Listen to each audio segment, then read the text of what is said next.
নমস্কাৰ। এই মুহূৰ্তত আহি পৰিছে আজিৰ কেইবাটাও গুৰুত্বপূৰ্ণ খবৰ। অসমৰ লগতে ভাৰতৰ বিভিন্ন প্ৰান্তৰ পৰা বহুকেইটা গুৰুত্বপূৰ্ণ খবৰ যুগুত কৰা হৈছে।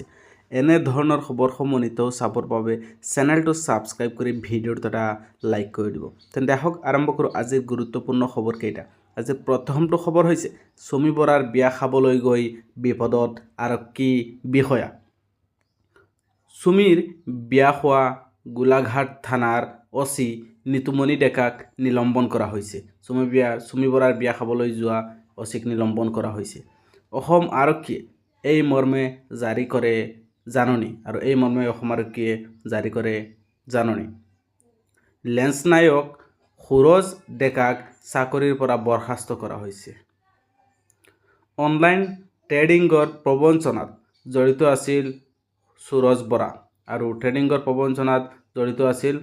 বৰা চুমি বৰাৰ বিয়া খাবলৈ গৈ বিপদত আৰক্ষী বিষয়া। চুমি বৰাৰ বিয়া খোৱা গোলাঘাট থানাৰ অচি নিতুমণি ডেকাক নিলম্বন। চুমি বৰা অন্তৰ্ধান হ'ব নোৱাৰে, টকা শেষ হ'লে ধৰা দিব আৰক্ষীক। চুমি বৰা সন্দৰ্ভত মুখ্যমন্ত্ৰীৰ বিস্ফোৰক মন্তব্য। দেশৰ বাহিৰত যাব নোৱাৰে চুমি বৰা। চুমি বৰাৰ লগত কিছু টকা আছে, সেই টকা লৈ আত্মগোপন কৰি আছে চুমি বৰাই।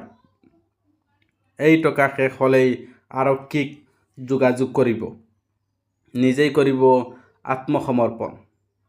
চুমি বৰা অন্তৰ্ধান হ'ব নোৱাৰে বুলি মুখ্যমন্ত্ৰী হিমন্ত বিশ্ব শৰ্মাই মন্তব্য কৰিছে। বিশাল ফুকনৰ বিত্তীয় কেলেংকাৰী তদন্ত কৰিব CBIয়ে। অসম আৰক্ষীয়ে CIDক হস্তান্তৰ কৰিলে গোচৰ। বিশাল ফুকনৰ কেলেংকাৰীৰ তদন্ত কৰিব CIDয়ে। অসম আৰক্ষীয়ে CIDক হস্তান্তৰ কৰিলে গোচৰ। সমগ্ৰ কেলেংকাৰীৰ তদন্ত কৰিবলৈ গঠন কৰিব SIT। 15 দিনৰ ভিতৰত দাখিল কৰিব তদন্তৰ প্ৰতিবেদন। বিত্তীয় কেলেংকাৰীত জড়িত কোনো লোক সাৰি নাযাব।